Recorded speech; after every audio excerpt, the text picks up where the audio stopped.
Hello বন্ধুরা, পিয়াস কিচেনে সকল বন্ধুদের স্বাগত জানাই। বন্ধুরা, আজ করব আমের টক, যেটা আমি বাড়িতে একদম ঘরোয়া পদ্ধতিতে করে থাকি। সেটাই তোমাদের সঙ্গে আজকে শেয়ার করলাম। চলো দেখে নিই কীভাবে বানাচ্ছি। দেখো, আমগুলো বড় বড় সাইজ, এটা কিন্তু আমাদের গাছেরই আম। আমগুলো আমি দেখো ছোট ছোট আকারে কেটে নিয়েছি।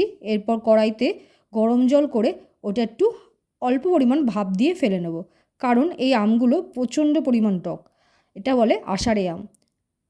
দেখো, অল্প একটু ভাপ দিয়ে আমি কিন্তু ফেলে নিচ্ছি। এবার কড়াইতে সর্ষের তেল গরম করে নিয়ে অল্প পরিমাণ সাদা সর্ষে ফোড়ন দিলাম, ঢেকে দিলাম কারণ ফোড়নগুলো চটপট করে ছিটে যায়। ফোড়নটা হয়ে যাওয়ার পর আমগুলো আমি সব দিয়ে নিয়েছি। এরপর অল্প পরিমাণ নুন আর হলুদ দিয়ে আমগুলো একটু তেলের মধ্যে নেড়েচেড়ে নেব। তেলের মধ্যে নেড়েচেড়ে নিয়ে দেখো আমি অল্প পরিমাণ জল অ্যাড করলাম। এই সময় কিন্তু গ্যাসের ফ্লেমটা একটু হাই করে ফুটতে দেব আর ঢেকে দেব। দেখো, খানিকক্ষণ ফোটার পর ঢাকনা খুলে দেখে নিচ্ছি আমগুলো সেদ্ধ হয়েছে কিনা। আগে থেকে অল্প পরিমাণ ভাপ দেওয়া ছিল, তবে সেদ্ধ হতে বেশিক্ষণ সময় নেবে না। ব্যাস্ট অলমোস্ট আমার হয়েই গেছে। যখন দেখব প্রায় অনেকটাই সেদ্ধ হয়ে গেছে, ঠিক ওই সময় আমি কিন্তু এখানে পরিমাণ মতো মিষ্টি ব্যবহার করেছি।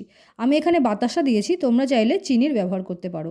পরিমাণ মতো মিষ্টি দিয়ে দেখো, এরপর আবারও একটুক্ষণ ঢেকে রাখবো।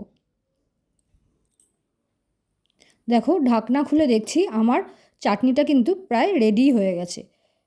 আমার বাতাসাটা আর দেখো আমগুলো পুরো একদম মিহিভাবে গলে গেছে। ব্যাস, এইভাবেই আমি কিন্তু বাড়িতে আমের চাটনি করে থাকি। তোমরাও একবার এইভাবে বানিয়ে খেয়ে দেখো, আশা করি ভালো লাগবে। ভিডিওটি শেষ পর্যন্ত দেখার জন্য সকলকে আমার অসংখ্য ধন্যবাদ। ভিডিওটা ভালো লাগলে একটা লাইক, শেয়ার আর কমেন্ট করো। আর চ্যানেলটা সাবস্ক্রাইব করতে ভুলো না যেন।